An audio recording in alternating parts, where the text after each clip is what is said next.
২৬ বিশ্বকাপের প্রথম ম্যাচে মুখোমুখি মেক্সিকো এবং দক্ষিণ আফ্রিকা। স্বাগতিক দেশ হিসেবে মেক্সিকো স্বাভাবিকভাবেই চেনা পরিবেশের সুবিধা এবং প্রচুর দর্শক সমর্থন পাবে।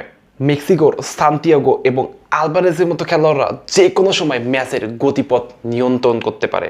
তবে দক্ষিণ আফ্রিকাও কিন্তু শারীরিকভাবে শক্তিশালী দল এবং তারা কাউন্টার অ্যাটাকে বিপজ্জনক হতে পারে। দুই দলেরই উদ্বোধনী ম্যাচ, তাই চাপ কম থাকবে। এইখানে দক্ষিণ আফ্রিকা ব্যতিক্রমী এবং সাহসী ফুটবল খেলবে।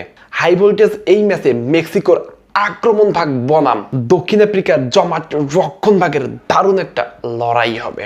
ফিফা র্যাঙ্কিং এ বর্তমানে মেক্সিকোর অবস্থান 14তম, অন্যদিকে এই সারিতে সাউথ আফ্রিকার অবস্থান 60তম।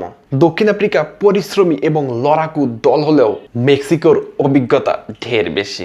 সব মিলিয়ে এই ম্যাচের প্রেডিকশন মেক্সিকো অবশ্যই এগিয়ে থাকবে এবং আজকের ম্যাচে জয়লাভ করবে।